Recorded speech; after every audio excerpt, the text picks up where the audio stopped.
Sir नमस्ते, आवाज साफ नहीं आ रही है। आदि आएगी आएगी 1 मिनट रुक जाइए। कुछ सेटिंग किया है ना, 1 मिनट आ जाएगा। आ रही सेटिंग किया है ना, 1 मिनट आ जाएगा।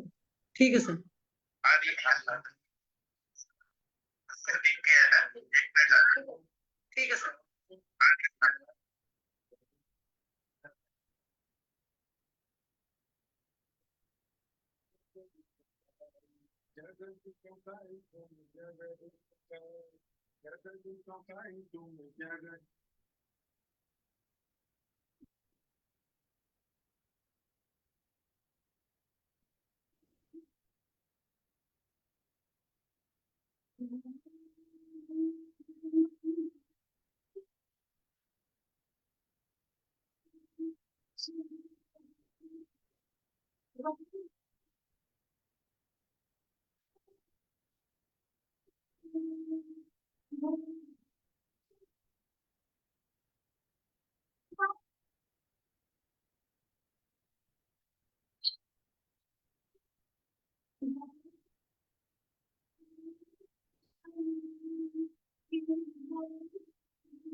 प्रणाम सभी लोगों को। मैं वैद्य अरविंद पाठक आप सभी लोगों का स्वागत करता हूं।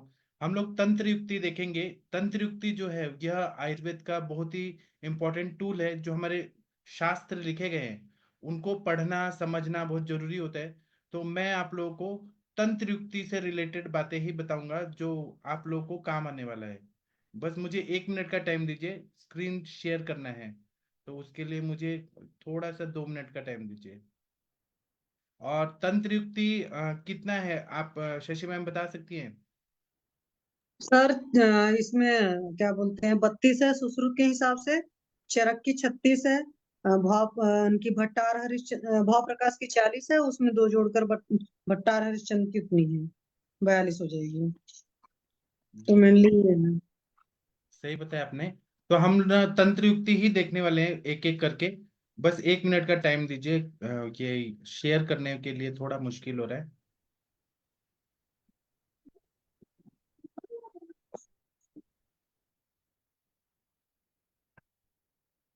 एक बार क्योंकि अभी थोड़ा ये कुछ चीजें जो है ना वो मुझे नया है ना। तो मैंने अभी डाउनलोड किया था। बस बस 2 मिनट रुक जाइए।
हम लोग ना एक दो बार और तंत्र युक्ति पढ़ेंगे।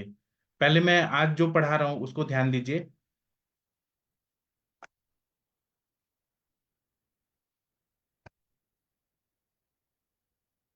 ये असली में जो सिलेबस है, ये जो अभी आवाज आ रही है आपको? ये जो हाँ जी, हाँ जी सिलेबस है, सर की। हाँ जी सर। ये सिलेबस है एमडी में पढ़ाया जाता है, संहिता में फर्स्ट ईयर में भी पढ़ाया जाता है। तो तंत्र युक्ति जो है वो कौन कौन से हैं? तो पहला है अधिकरण, योग, हेतवर्थ, पदार्थ, प्रदेश, उद्देश्य, निर्देश, वाक्यशेष, प्रयोजन, उपदेश, अपदेश, अतिदेश, अर्थाप्ति ही, निर्णय, प्रसंग, एकांत, नैकांत, अपवर्ग, विपर्य, अविपर्य, पूर्व पक्ष, अनुमतम, विधानम, व्याख्यानम, संशय, अतीतावेक्षण, अनागतावेक्षण, स्वसंज्ञा, ऊह्य, समुच्चय, निर्दर्शनम, निर्वचनम, नियोग, विकल्पनम, प्रत्युत्सार, उद्धार, संभव। तो हम इसके बारे में और फिर और भी आपके सिलेबस में है। ताच्छिल्य है, तंत्र दोष, लेश कल्पना, ये सब है।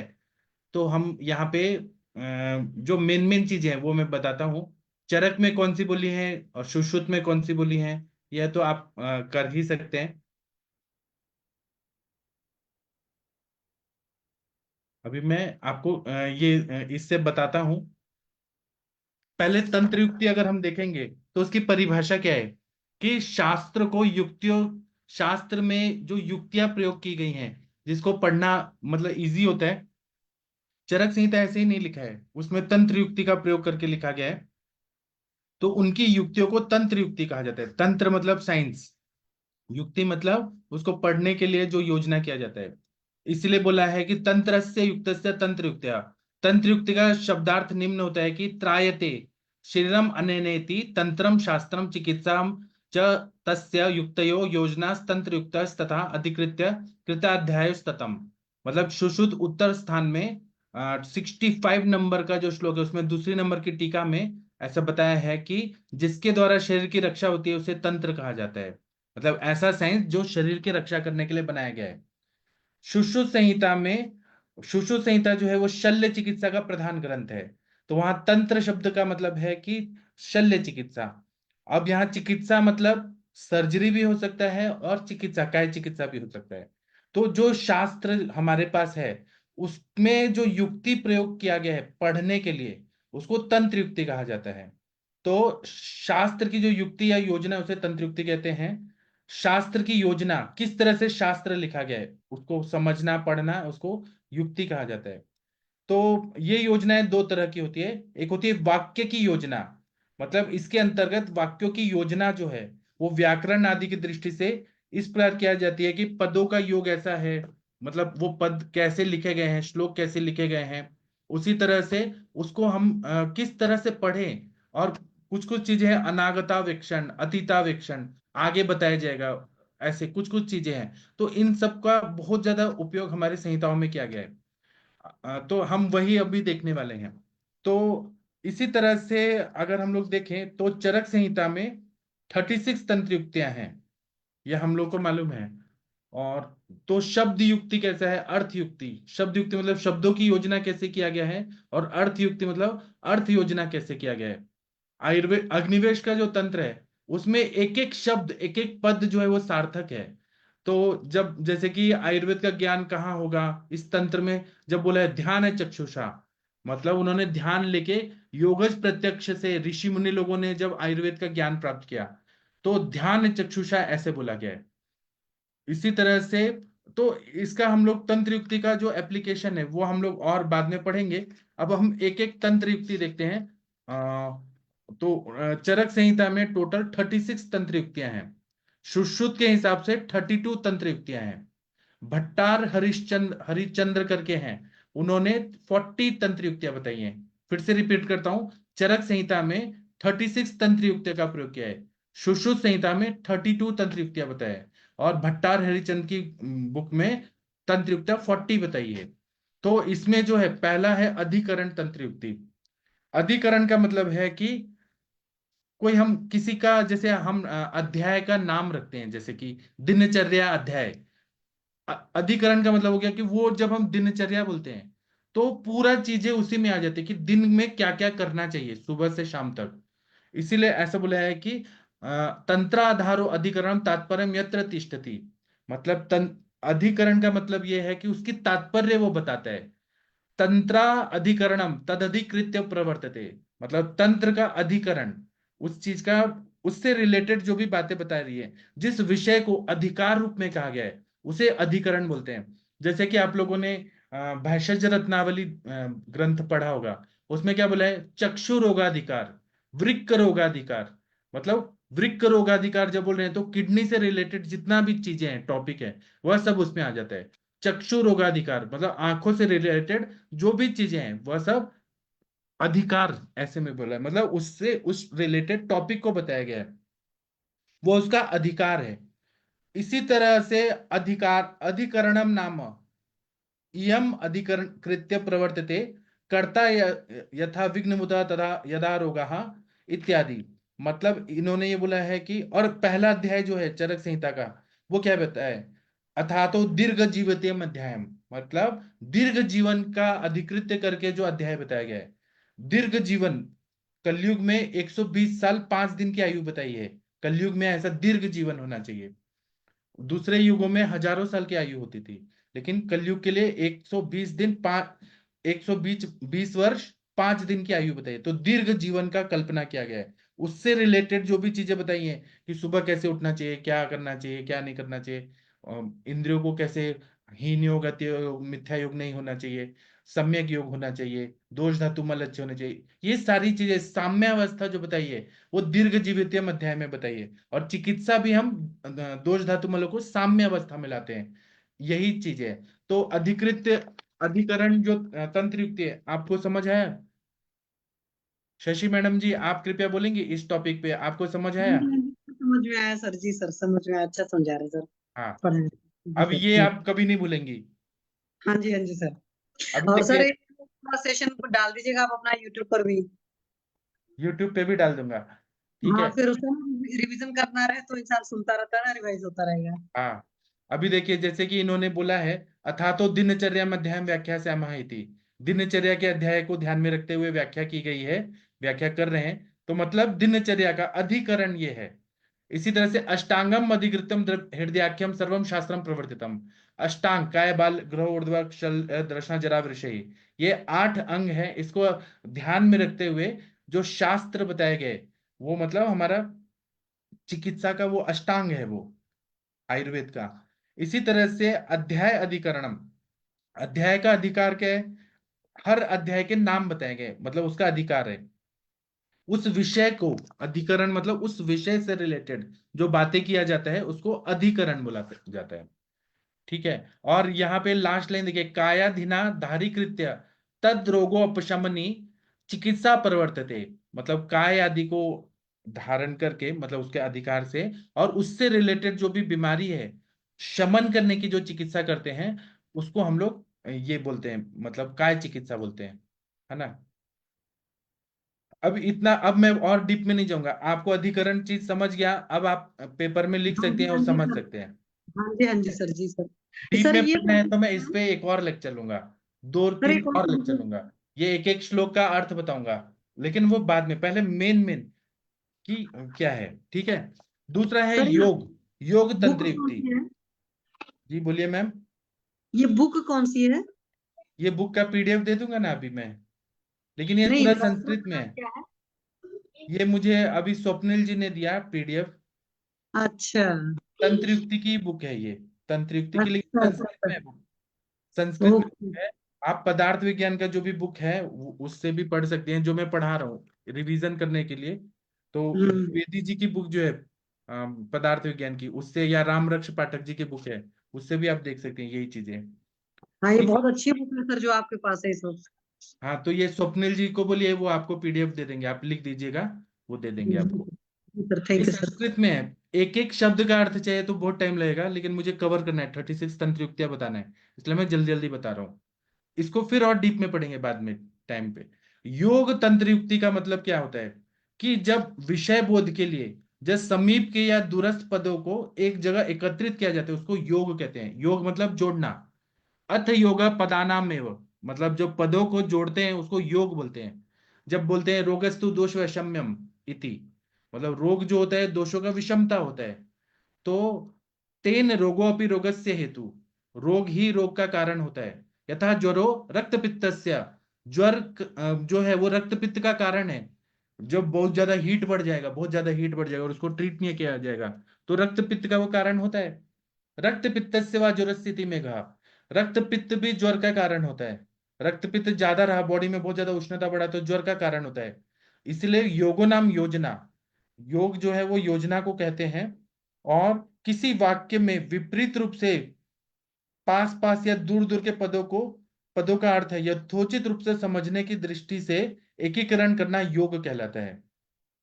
जैसे कि अगर कोई बोलेगा कि तेल पियो, तेल पियो मतलब क्या होता है कि दशमूल सिद्ध तेल पियो, तो हम उसका अर्थ निकालते हैं। इसी तरह से जब हम लोग बोलते हैं अलग अलग पदों का सार्थक रूप से इकट्ठा करने को योग कहते हैं। अब फॉर एग्जाम्पल और देखिए, उद्देश्य निर्देशो सूत्र भाष्योर वा, उद्देश्य से रिलेटेड, निर्देश से रिलेटेड जब सूत्र को भाष्य किया जाता है तो उसको योग कहते हैं। अथा तो अंग विभागम शरीरम व्याख्यास्यामः, मतलब ऐसा शारीर एनाटॉमी का अध्याय बता रहे हैं जहाँ पे अंग विभाग अलग अलग पार्ट्स के बता रहे हैं, मतलब यहाँ पे जोड़ा हुआ है वो चीज, अंग विभाग, ऐसा है।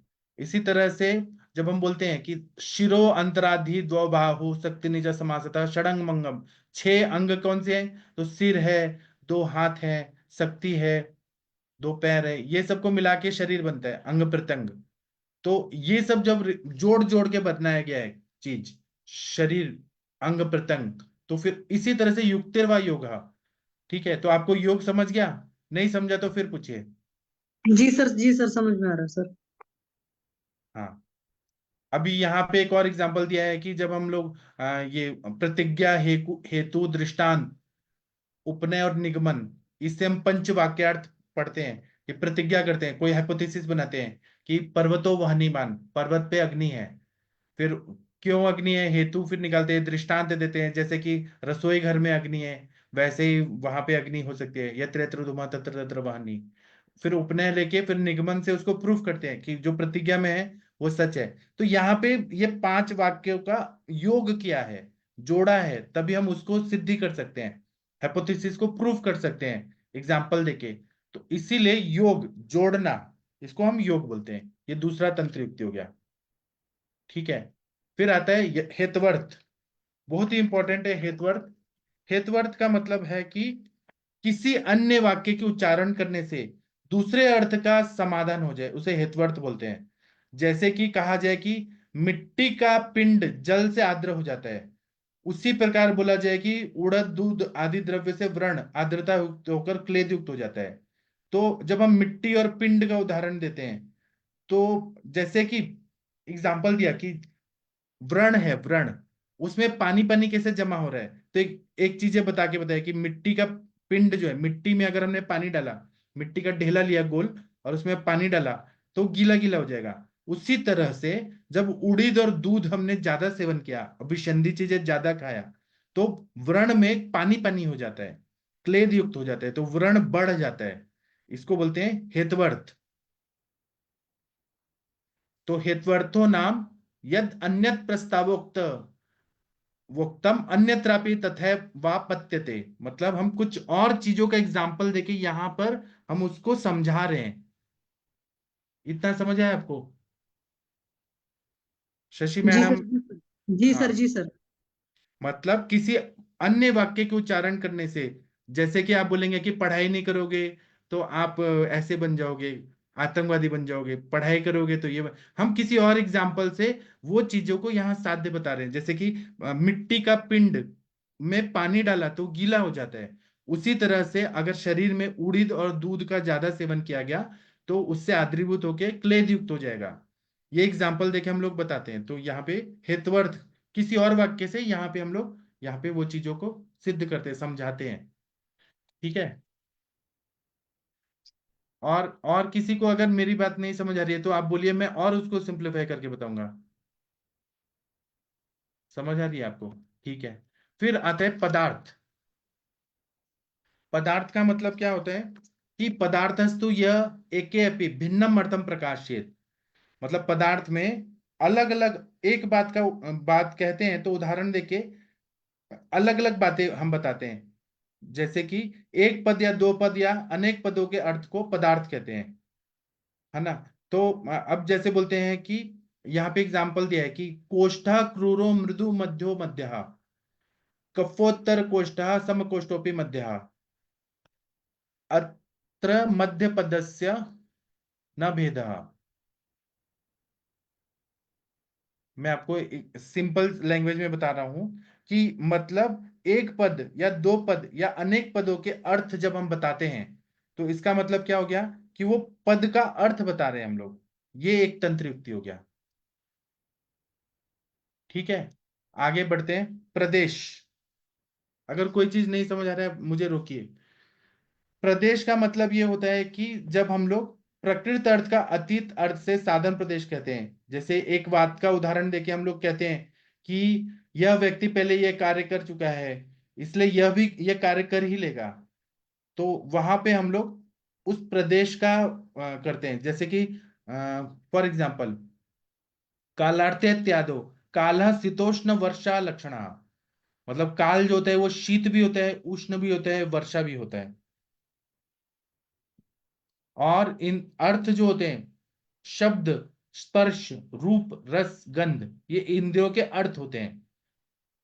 कर्म होता है वो काय भी होता है, शारीरिक कर्म भी होता है, वाचिक कर्म भी होता है, मानसिक कर्म भी होता है। उसका हीन योग नहीं होना चाहिए। अति योग भी अगर हुआ तो अति योग होगा, मिथ्या योग हुआ विपरीत लक्षण आएगा। तो मतलब यहाँ पे ये कहना है कि किसी भी बात को हम उदाहरण देके जब बताते हैं, उदाहरण देके जब हम बताते हैं तो उसको मतलब कोई उदाहरण देके बोलते हैं कि ये ऐसा है तो फिर ये ऐसा हो जाएगा, तो ये प्रदेश कहा जाता है। अगर आपको शशि मैडम नहीं समझ आ रहा तो आप फिर बोलिए, मैं फिर समझाऊंगा। सर समझ में आ रहा है। हाँ। और जैसे चरक संहिता में बोला है कि कृतान वर्ग का है कि यह एक देश में ऐसे कृतान वर्ग होता है। यहाँ के निवासी जो हैं, चाइना के जो लोग हैं, चीन के बारे में बोला है हमारे चरक संहिता में कि चीन के लोग बहुत ज्यादा शार्क का सेवन करते हैं। तो शार्क का सेवन करते हैं तो उनकी आंखें छोटी छोटी होती है ना। चाइनीज फूड में बहुत शार्क खाते हैं आदिकाल से। तो और जो साउथ इंडिया के लोग हैं वो बहुत ज्यादा अम्ल खाते हैं, क्योंकि उनकी भूमि जो है वो क्षार है, तो उसको बैलेंस करने के लिए अम्ल खाते हैं। तो मतलब हम उदाहरण देके समझाते हैं अपनी बात को कि इसीलिए क्षार का सेवन नहीं करना है। उदाहरण देके बताएं, उसका मतलब है प्रदेश। फिर आगे बढ़ते हैं। उद्देश्य। उद्देश्य जो रहता है तंत्र युक्ति, इसका मतलब यह है कि किसी बात को संक्षेप में कहते हैं, शॉर्ट में कहते हैं। जैसे कि हम लोग बोलेंगे षडुक क्रम करना है, या फिर हम यहाँ पे श्लोक में देखिए ये बोला है शॉर्ट में कहना मतलब उद्देश्य। उद्देश्य समवायोक्ति रीति प्राहुर्मनीषु नहा, मतलब समवाय में शॉर्ट में कहना मतलब उद्देश्य है। यथा सर्वथा वेग धारणम न कार्यम इति, हमेशा वेग धारण नहीं करना चाहिए। प्रतिपादनाय लागने कापि सर्वनुग्रह किरणाचार्य वेगान न धारित मित्यादो तत्वमाकांक्षम मिद्यम उद्दिष्टम इति मेघः, मतलब संक्षेप उद्देश्यो नाम संक्षेपा विधानम, मतलब वेग धारण नहीं करना है। वेग धारण करेंगे तो क्या क्या होगा, सारी बीमारियां होंगी। इसलिए उन्होंने बोला है नवान न वेग धारण है मध्याह्न में, तो उन्होंने शॉर्ट में बोला। दूसरा उन्होंने बोला है कि संक्षेप में बोला है वायु पित्तम कफश इत्यादि, ये उद्देश्य है। मतलब वो शॉर्ट में जब कहते हैं, जब शॉर्ट में कहते हैं कोई भी बात को, तो संक्षेप में कहने को उद्देश्य कहा जाता है। इसके बाद में आता है निर्देश। निर्देशो नाम तस्यैव विस्तारियोक्ति यथोक्तिता। निर्देश का मतलब यह है कि किसी स्वरूप को स्पष्ट करने के लिए विस्तार से वर्णन किया जाता है, डिटेल में बताया जाता है। जैसे कि श्लोक में दिख रहा है तत्र रुक्ष लघु शीता खर सूक्ष्म चलो नीला, मतलब वायु जो है वो रुक्ष है, लघु है, शीत है, खर है, सूक्ष्म है, और वो चल है, ऐसे वाला वायु है। विस्तार से बताया, डिटेल में बताया। जब बोलते हैं कि अष्टो ज्वरा, 8 प्रकार के ज्वर हैं, तो उसको डिटेल में चरक जी ने बोला है वात ज्वर, पित्त ज्वर, कफ ज्वर, वात पित्तज, वात कफज, पित्त कफज, तन्निपातज और आगंतुज। विस्तार से बताते हैं कोई भी चीज, तो उसको बोलते हैं निर्देश। इतना समझ गया। उद्देश्य मतलब शॉर्ट में बताना, निर्देश मतलब विस्तार से बताना। जी सर, वैसे 3 है ना, प्रदेश हो गया, उद्देश्य हो गया, निर्देश हो गया। प्रदेश का मतलब क्या होता है, आपको क्या समझ आया? विथ कि कोई भी बात एग्जाम्पल को बताना। उदाहरण देके बताते हैं।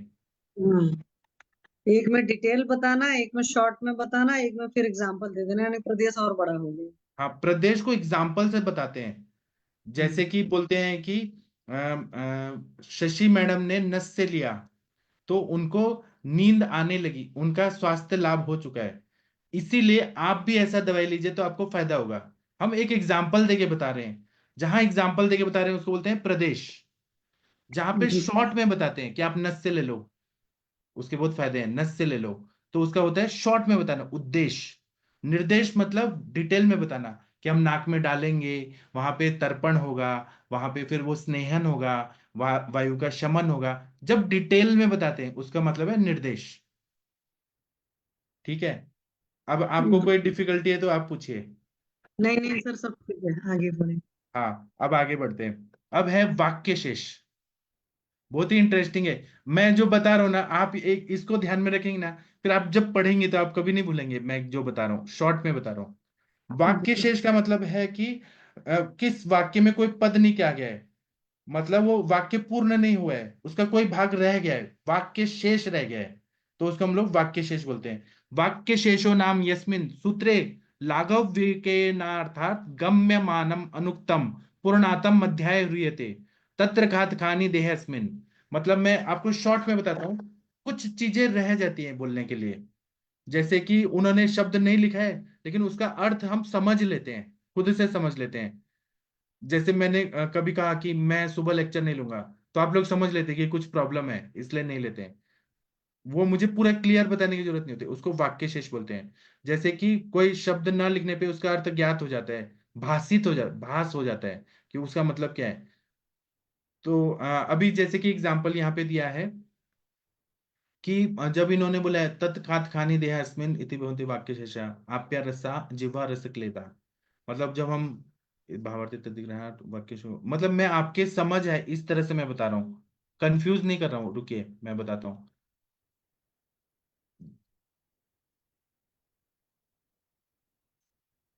जब इन्होंने यथा रोगोत्पादनीय इत्यनेन रोगोपशमनियो अध्यायम इति लक्ष्यते, जब रोगानुत्पादनीय अध्याय जब बोल रहे हैं, तो अगर उसको रोगानुत्पादनीय जब बोला है कि रोग को उत्पन्न करने वाले ये हेतु है कि वेगों को रोकना नहीं चाहिए, ठीक है, वेगों को रोका तो क्या क्या विस्तार से बताएं, तो इसलिए वहां पे रोग का उपशमनीय भी बता दिया है, हमें समझ आता है कि वेगों को अगर रोक दिया तो बीमारी होती है, अगर हमने उसको वेगों को जाने दिया, नेचुरल अर्जेस को जाने दिया, तो रोग इस तरह से शमित हो जाते हैं।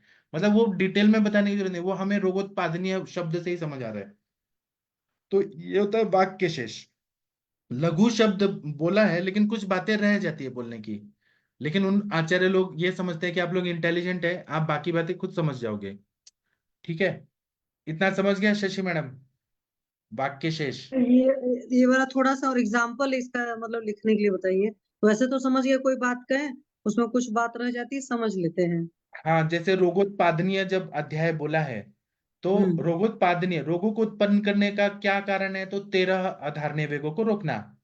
इसका हम्म। मतलब है कि वो खुद ये कहना चाहते हैं कि आपने इनको बैलेंस किया, ये वेगों को रोक नहीं रोका, तो रोग का उपशम हो जाएगा, मतलब चिकित्सा इसी तरह से हो जाएगी। इसी तरह से और एग्जांपल बताऊं, मैं बताता हूं आपको। जी सर। मतलब वाक्य पूर्ण न होकर उसका कोई पद शेष रह जाता है, उसको वाक्य शेष कहा है।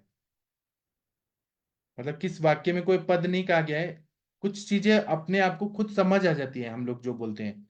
जैसे कि हम बोलेंगे कि मतलब दिन हो गया, तो हम बाद में समझ लेते हैं कि इसके बाद रात होगी, ऐसे हम्म। वाक्य शेष खुद समझ जाते हैं।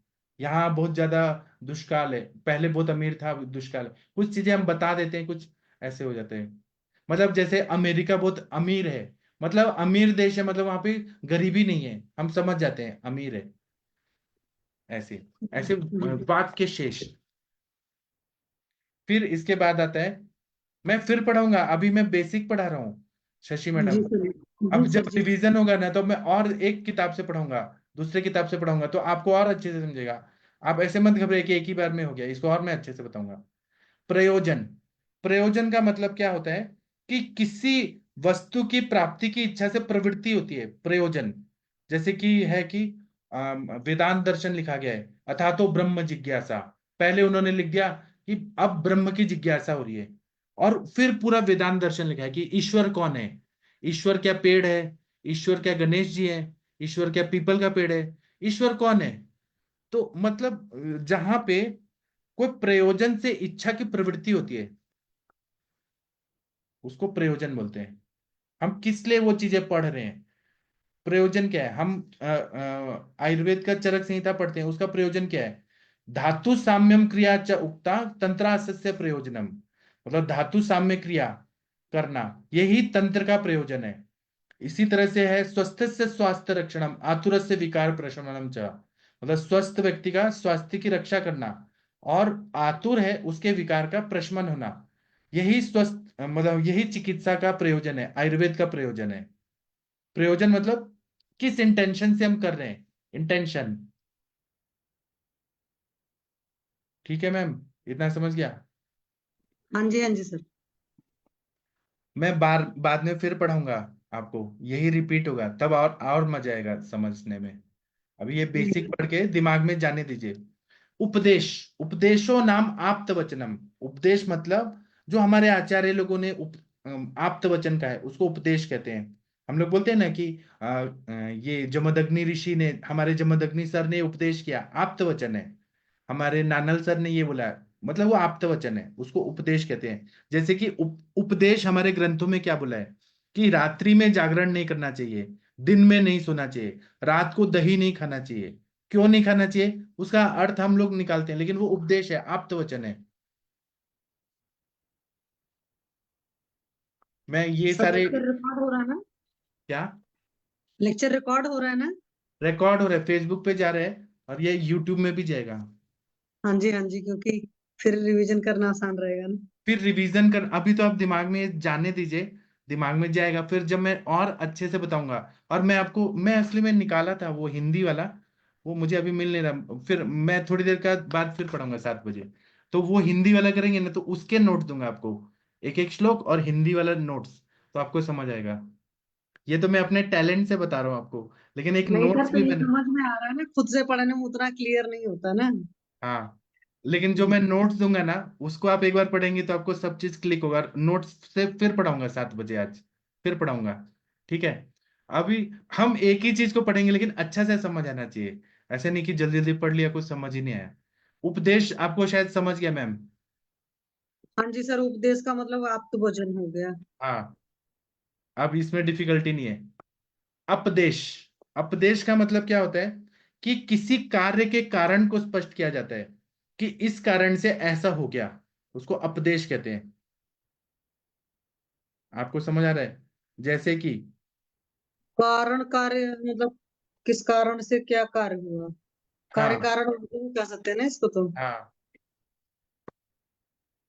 मतलब अपदेशस्तु हेतुक्तया स्वप्रतिज्ञा स्थिति स्थिरीकृति, मतलब जो अपने स्व प्रतिज्ञा किया उसको स्थिर करने के लिए हम लोग उसका पूरा कारण बताते हैं कि ये हमने क्यों कहा, इसका क्या उद्देश्य है, कि हमने ये क्यों कहा। जब आप कोई भी बात कहती हैं तो आप, जैसे रात में दही नहीं खाना चाहिए, तो आप उसको, लोग बोलेंगे क्यों नहीं रात में दही खाना चाहिए, तो आपकी प्रतिज्ञा जो है उसको आप स्थिर करने के लिए एक्सप्लेन करेंगी पूरा, कि रात को दही खाने से कफ बढ़ता है बहुत ज्यादा, शरीर में ऊजिंग होती है, पानी पानी निकलता है, उससे स्त्रोतोरोध होता है, उससे कफ बढ़ने से, या फिर दिन में नहीं सोना चाहिए, उससे कफ और पित्त विकृत हो जाता है, उससे स्त्रोतोरोध होता है, ब्लॉकेजेस होते हैं, अग्निमंद होता है। मतलब अपने बात को स्थिर रखने के लिए जब आप डिटेल में सब चीजें बात करती हैं, तो उसका मतलब है अपदेश। ये समझ गया आपको? आप रट्टा मत मारिए, आप समझिए। अब रट्टा मारने के लिए मैं नोट्स देने वाला हूं आपको। जी सर। रट्टा मत मारिए अभी। रट्टा मारने के लिए दूंगा जैसे सारा पहले था मटेरियल। ना, वो था क्या बोलते हैं, प्रदेश, निर्देश और उद्देश्य। तो हाँ, उद्देश्य हो गया कि शॉर्ट में बोला, हाँ, निर्देश का मतलब डिटेल में बोला, हाँ, प्रदेश का मतलब विथ एग्जाम्पल बोला। ऐसे हाँ, यहाँ उपदेश का मतलब आप तो हो गया, हाँ, उपदेश का मतलब हो गया कारण को समझना। उसको, क्योंकि हाँ, क्यों दिमाग कारण। में तो इनके नंबर रहे ना, इनका नाम रहे, तो लिखना आसान होता है। हाँ, आप हम्म। भूलेंगे नहीं, मैं अभी नोट्स भी दूंगा रट्टा मारने के लिए, वो भी दूंगा सब। रट्टा मारने की जरूरत ही नहीं है, आप समझ जाएंगे तो आप आराम से खुद ही बोल सकते हैं सब। फिर होता है अतिदेश। अतिदेश का मतलब ये होता है कि किसी अनागत विषय का साधन जड़ किया जाता है। मैं फिर से बताता हूँ, मतलब अतिदेश का मतलब है कि रोगा सर्वेपि जायन्ते, रोग सभी होते हैं वेगों का धारण करने से।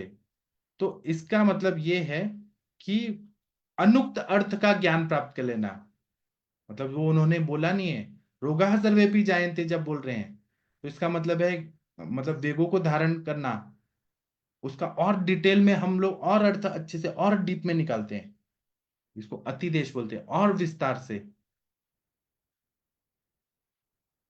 मतलब किसी विषय को स्वल्प में कह दिया, लेकिन उसका अनुक्त अर्थ जो कहानी है, उसका अर्थ का ज्ञान प्राप्त कर लिया जाए, उसको अतिदेश। एक वाक्य शेष भी कहा था। वाक्य शेष और अतिदेश में क्या सिमिलैरिटी है? वाक्य शेष में आधा बात कह दिया और आधा बात नहीं कहा, वो हम समझते हैं। लेकिन अतिदेश में ये रहता है कि अनुक्त अर्थ, जो अर्थ नहीं कहा गया है, उसका अर्थ और डीप में समझना। उद्देश्य, उपदेश क्या हो गया? कुछ उपदेश का है, आप तो उपदेश वचन। का शॉर्ट टर्म था, निर्देश का मतलब डिटेल में था, प्रदेश का मतलब विथ एग्जाम्पल था, और उपदेश का मतलब ये हो गया आप तो वचन। आप्तवचन, और अपदेश का हो गया कार्य कारणवाद, और हाँ, अतिदेश का मतलब हो गया कि जो उक्त उन्होंने नहीं है, कहा कहा नहीं है, लेकिन उसका अर्थ हम समझ लेते हैं। हम्म, अनुक्त मतलब जो नहीं कहा गया, हाँ, है जो ना, नहीं कहा है। अनधनुक्त। हाँ, इसी तरह से आगे आता है अर्थाप्ति। अर्थाप्ति का मतलब है कि एक बात कहा ना, तो उसका ऑपोजिट बातों का हमें खुद समझ आ जाता है। जैसे कि कोई कहते हैं कि मैं चावल खाऊंगा, तो उसका मतलब है कि वो यवागु नहीं खाएगा, खीर नहीं खाएगा, वो चावल ही खाएगा। जब हाँ, हम मैं बोलते हैं, रोटी नहीं खाऊंगी। क्या? जैसे उसने कहा मैं चावल खाऊंगा, तो इसका मतलब मैं रोटी नहीं, मतलब मैं वो रोटी नहीं हाँ खाएगा। हाँ, मतलब दूसरे विषय की अर्थ प्राप्ति खुद ही हो जाती है। जब मैं बोलूंगा कि मैं काली लड़की से शादी नहीं करूंगा, तो इसका मतलब है मैं कहना चाहता हूं मैं गोरी लड़की से शादी करूंगा। मतलब अर्थ ऑपोजिट, एग्जैक्ट ऑपोजिट चीजें समझना। जी सर। हाँ, मैं एग्जाम्पल इसलिए दे रहा हूँ। हाँ, ठीक है। इतना समझा क्या कि ज्यादा हो रहा है अभी पढ़ाने में? अगर नहीं आपको सर, ऐसे, सही सही पढ़ा दीजिए प्लीज। हाँ, इसको मैं अभी पढ़ा देता हूँ, फिर मैं इसी चीज को फिर बताऊंगा। अभी ये क्योंकि हाँ। स्क्रीन पे संस्कृत संस्कृत बहुत दिख रहा है, तो आप लोगों को बहुत ऐसे लग रहा है नहीं सर, कितना। मुझे अच्छा लग रहा है संस्कृत, तभी तो मैंने कहा कि ये बुक मुझे चाहिए थी ऐसी। बुक का भी मैं पढ़ाऊंगा, ये बुक भी पढ़ाऊंगा, लेकिन एक ही बार सब पढ़ाऊंगा ना तो बहुत हेडेक होने लगेगा। इस बुक से भी पढ़ाऊंगा, बाद में पढ़ाऊंगा। ठीक है, फिर निर्णय। निर्णय जो है तंत्र युक्ति बहुत ही इंटरेस्ट है कि किसी पूर्व पक्ष का उत्तर देने को निर्णय कहा जाता है। जब हम बोलते हैं कि चरक संहिता में बोला है कि वातज प्रमेय असाध्य होता है, तो इसका उत्तर दिया जाता है, मतलब निर्णय मतलब कंक्लूजन दिया जाता है। क्या दिया जाता है कि प्रकुपित वायु शरीर को पीड़ित करके अधः प्रदेश में जाकर वसा मेद और मज्जा के साथ संयुक्त होकर उसे कुपित करके मूत्राशय में ले जाकर मूत्र को दूषित करता है। और मूत्र को वसा आदि, जो वसा में है, फिर हस्ती में है, चार प्रकार के बताए ना, जो असाध्य बताए, उसमें मधुमेह भी बताए। तो ये असाध्य बताते हैं। तो जब एक शब्द बोला वातज प्रमेय असाध्य क्यों होता है, तो उसका डिटेल में बता के उसका मतलब आंसर देना, निर्णय देना, कंक्लूजन देना, इसका मतलब है निर्णय। अभी आपको समझा? पूर्व पक्ष का उत्तर दिया जाता है अच्छे से समझा के, उसको बोलते हैं निर्णय। ठीक है। जी सर। उसके बाद में आता है प्रसंग। प्रसंग का मतलब क्या है? प्रकार प्रकरणांतरेण समानम प्रसंग। मतलब पहले जो कह दिया है उसको उसी कॉन्टेक्स्ट से लेके यहाँ पे बताना, उसको बोलते हैं प्रसंग। जैसे कि यहाँ पे बोला है कि आमाशयम प्रविशम अनुगम्य, मतलब आमाशयस तो हतवाग्निम, और फिर इस तरह से ये चीजें हो जाती हैं। इसीलिए बोला है कि तत्र तो एवं भूत से ज्वर से लंघनम कार्यम न इतर शुद्ध बात, मतलब अग्नि जो है आमाशय में रहता है वो हत हो जाता है, और फिर वहां पे रसवस स्रोतस की दृष्टि होती है, अग्नि मंद होने से अच्छा रस नहीं बनता है। और रसवस स्रोतस की दृष्टि होती है स्वेद वह को भी अवरोधित कर देता है, और उसके वजह से जो वहां की उष्मा है वो कोष्ठ से शाखा में चली जाती है और ज्वर होता है। इसीलिए हम लोग लंघन करते हैं। लंघन करने से क्या होता है कि आम का पचन होता है, अग्नि धीरे धीरे प्रदीप्त होता है, और वायु का गमन अच्छे से हो जाता है। मतलब कोई कॉन्टेक्स्ट को यहाँ पे लाना, कोई दूसरे कॉन्टेक्स्ट को यहाँ पे लाके प्रसंग से उसको कहना।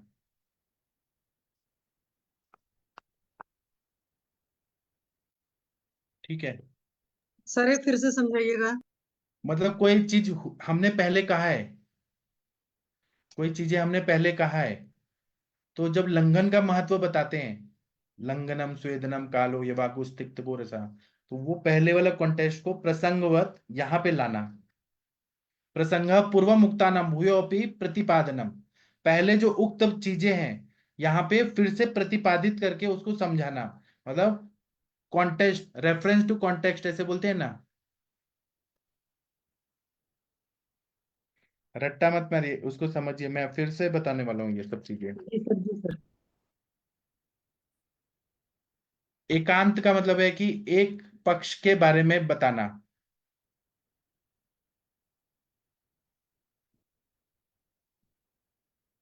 अगर आपको मैम ज्यादा हो रहा है तो मैं अभी रुकता हूँ, फिर मैं बाद में बताऊंगा।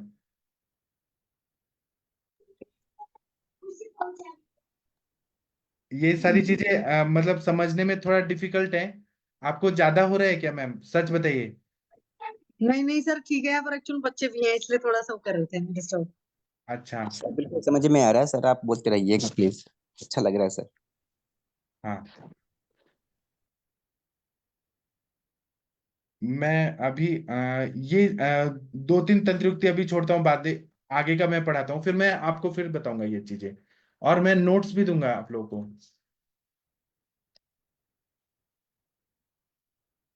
मैं आपको ना ये कुछ तंत्र युक्तियां मैं अभी छोड़ता हूँ, जो मुझे और अच्छे से बताना है बाद में बताता हूँ। मैं अभी जो तंत्र युक्ति बताता हूँ वो ध्यान दीजिए। विपर्य, ठीक है, कुछ कंफ्यूजिंग जो है चीजें वो अभी छोड़ दिया, बाद में बताऊंगा। विपर्य का मतलब क्या होता है कि जब कोई कहा जाए, उसके ऑपोजिट कोई कहा जाए।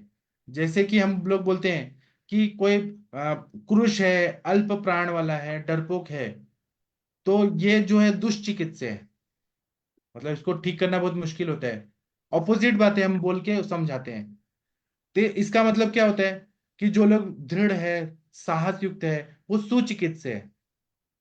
तब सब अर्थापत्ति और इसमें फर्क क्या रह जाएगा? अर्थापत्ति में भी तो अपोजिट बात को समझना था। अर्थापत्ति में उक्त बातें नहीं कही थी, उक्त और अनुक्त वो था यहाँ पे। यहाँ पे हम लोग जो बात कह रहे हैं, या ऑपोजिट बातें कही जा रही हैं।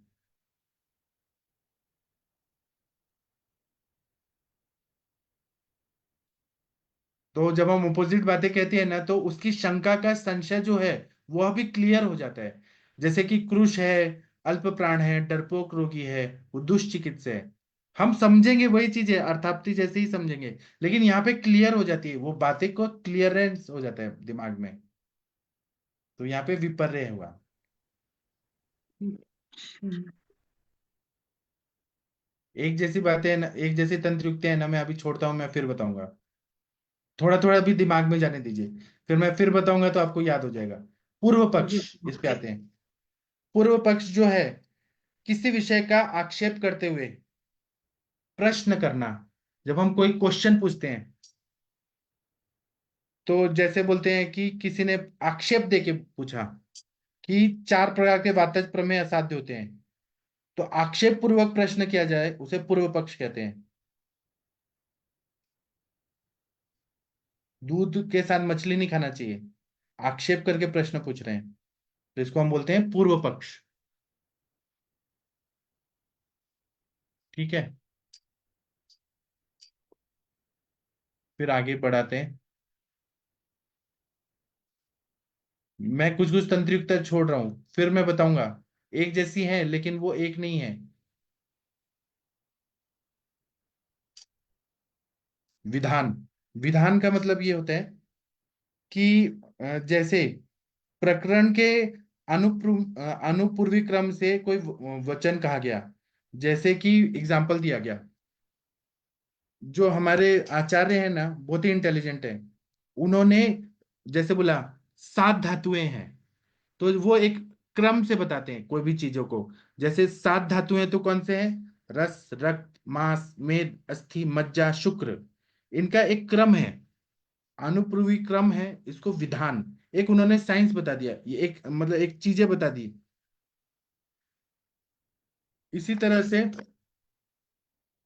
उन्होंने पंच महाभूत बताए, तो उन्होंने क्या क्रम बताया? आकाश महाभूत, वायु महाभूत, अग्नि महाभूत, जल महाभूत, पृथ्वी महाभूत। उत्पत्ति क्रम से पहले आकाश तत्व बनता है, फिर वायु बनता है, फिर अग्नि, जल, पृथ्वी, ऐसे बनता है। तो एक विधान जो बताया है, उसको हम जो उन्होंने मतलब एक ये चीज बोल दिया, क्या बोलेंगे, विधान बना दिया। अनुपूर्वी क्रम से जो उन्होंने बताया, जैसे सीक्वेंस। सीक्वेंस, हाँ, सीक्वेंस, इसको याद रखिए शॉर्ट में।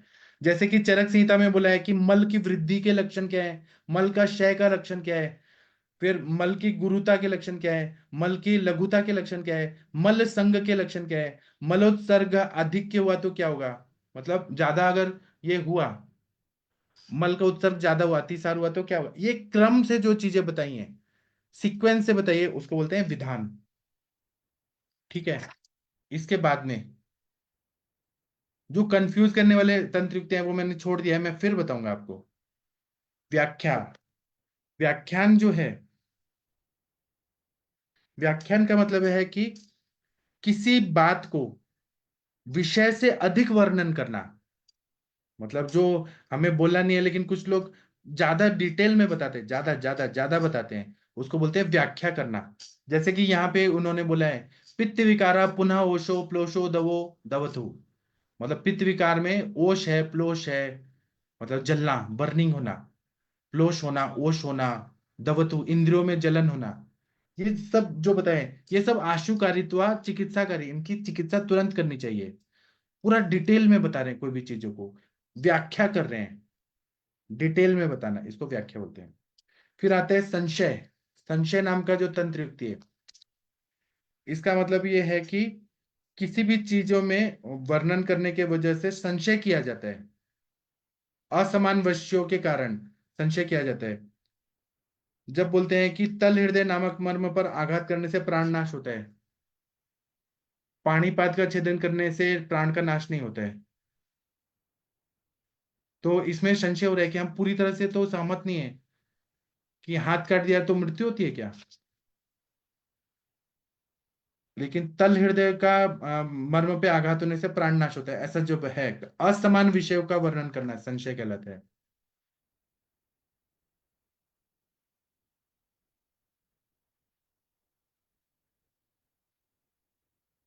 आपको समझ आ रहा है क्या मैं क्या बता रहा हूँ?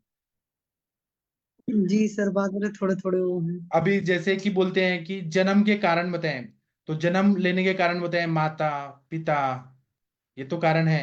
यदृच्छा मतलब कुछ अपने ही इच्छा हो जाती है दुनिया की, प्रकृति की। काल स्वभाव, तो इसमें सब लोग एक्सेप्ट करेंगे क्या ये सब बातें कि माता पिता तो हमें समझ आ रहा है, दिख रहा है, लेकिन यदृच्छा जब बोलते हैं कि प्रकृति की इच्छा हो गई, यदृच्छा हो गई, काल स्वभाव, स्वभाव से बच्चे हो रहे हैं, वो नेचर है कि बच्चे होंगे, तो हमें बहुत सारे ऐसे क्वेश्चनेबल बातें आती हैं। मतलब उन्होंने जो एक बात कहा है, बहुत सारे असमान बातें हैं, उसके वजह से संशय निर्माण होना, मतलब जहां पे डाउट निर्माण हो रहा है कोई भी चीजों में, तो उसको संशय बोलेंगे। फिर आगे बढ़ते हैं। अतीतावेक्षण।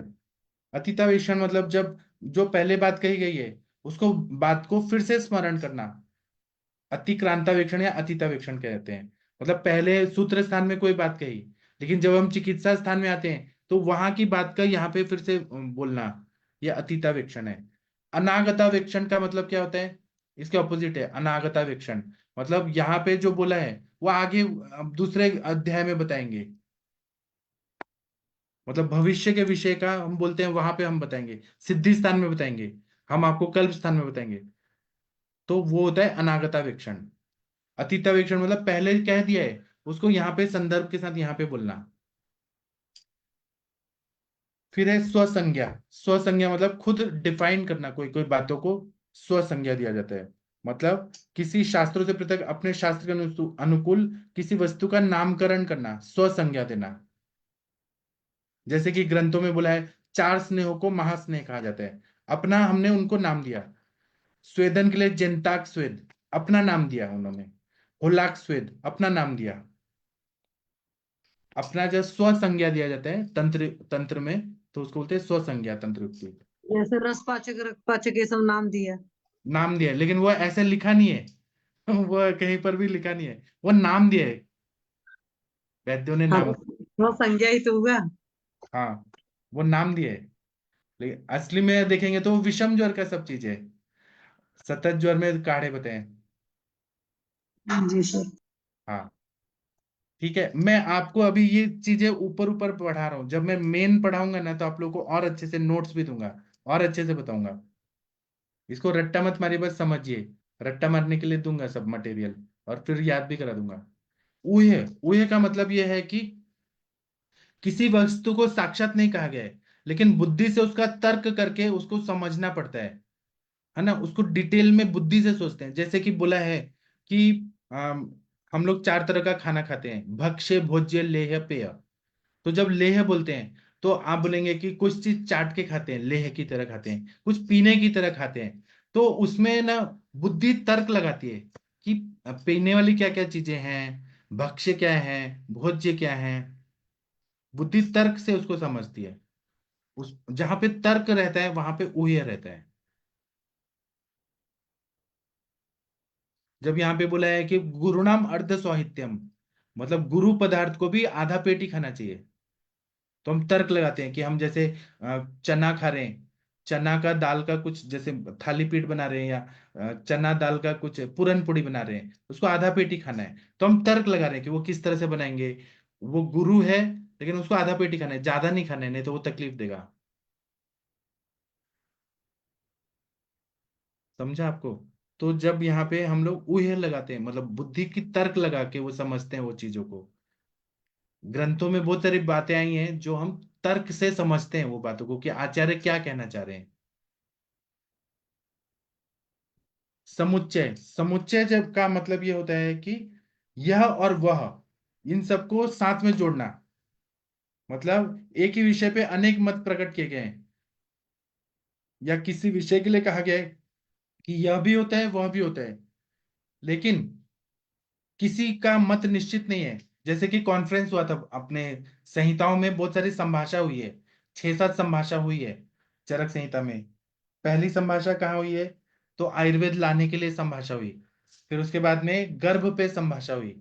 फिर मदन फल श्रेष्ठ क्यों है इस पर संभाषा हुई। फिर रस कितने हैं उस पे संभाषा हुई। रस कितने हैं, विपाक कितने हैं, ये पे संभाषा हुई है ना, आत्रेय भद्र काव्य में अध्याय में हुई है। या फिर अलग अलग जगह पे जब संभाषा हुई है, तो उसमें कंक्लूजन नहीं निकल रहा है, लेकिन अनेक विषयों को उद्बोधित करके जब जोड़ के एक चीज बोला जाता है उसको समुच्चय बोलते हैं। मतलब उसमें एक मत पर निश्चयात्मिका नहीं होती, लेकिन अनेक विषयों का उल्लेख किया जाता है, उसको समुच्चय बोलते हैं। अभी जैसे कि फॉर एग्जाम्पल कोई विद्यार्थी अगर बोलेगा अपने टीचर से कि कौन सा विरेचन योग अच्छा है आप बताइए, तो अध्यापक बोलेंगे कि पंचशकार चूर्ण अच्छा है, आरोग्य वर्धनी भी अच्छी है, त्रिफला चूर्ण भी अच्छा है, षट शकार चूर्ण भी अच्छा है, आरक बता वो एक नहीं बोले, वो बहुत सारी चीजें बोल रहे हैं, उसको समुच्चय बोलते हैं। समझा आपको? उसमें बहुत सारी चीजें एक साथ जब बोला जाता है, कॉम्बिनेशन में बोला जाता है, एक नहीं बोल रहे हैं, वो सब बोल रहे हैं। अब कोई पूछेगा कि मांस कौन सा अच्छा होता है, तो कोई बोलेगा एण, जो हिरण है उसका मांस अच्छा है। हिरणों का मांस भी प्रधान होता है, लावा और तितर का मांस भी प्रधान होता है। ये भी मांस अच्छा है, वो भी मांस अच्छा है, ये भी अच्छा है, वो भी अच्छा है। कॉम्बिनेशन में बोला जा रहा है। तो इसका मतलब है ये समुच्चय में बोला जाता है। मतलब समुच्चिनोति यद वाक्य बहुन सही समुच्चय, समुचित रूप से सब वाक्यों को बहुत बार, बहुत चीजों को एक साथ बोला जाता है, उसको समुच्चय बोलते हैं। अब जैसे पेया विलेपी इत्यादि जब बोलते हैं, पेया विलेपी युष, तो इसमें युष भी बोलते हैं। अन्न के साथ जो पानी होता है, और युष और चावल, वो भी बोलते हैं, ये समुच्चय रूप में बोलते हैं। ठीक है। और तीसरा है, उसके बाद है निर्दर्शनम। निर्देश नहीं, निर्दर्शनम। निर्दर्शनम का मतलब है कि उदाहरण जब किया जाता है, दृष्टांत वस्तु देकर किसी को और स्पष्ट रूप से बोला जाता है। जैसे कि सूर्य संसार को प्रकाशित करता है, वैसे सांख्य ज्ञान जो है वो पूरी दुनिया में सबसे, सांख्य दर्शन और डीप में सब चीज बताता है, सूर्य के समान वो बताता है। मतलब वहां पे एग्जाम्पल देके और डीप में चीजें बताई जाती है, उसको निर्दर्शन बोलते हैं। फिर आता है निर्वचन। निर्वचन का मतलब क्या है कि किसी विषय को निश्चित रूप से कहना, मतलब डेफिनेटली यही चीज है, इसको बोलते हैं निर्वचन। फॉर एग्जाम्पल इन्होंने कहा है कि विसर्प जो रहता है, जो शरीर में विभिन्न रूप से विसर्पण करते हैं उसे विसर्प कहते हैं। परफेक्टली विसर्प का डेफिनेशन दिया गया है। अर्श के बारे में बोला, अरिवत प्राणम हिनस्ति इति अर्षा, जो शत्रु की तरह प्राणों को नाश करता है उसको अर्श बोला है। इतना समझा मैम आपको? कि अभी रुक जाए, 1 घंटा हो गया, ये बहुत ज्यादा डीप में जा रहे हैं। नहीं, अब रुक जाते हैं। अभी रुक जाते हैं, फिर आज ही फिर से पढ़ना है कि कल पढ़ना है?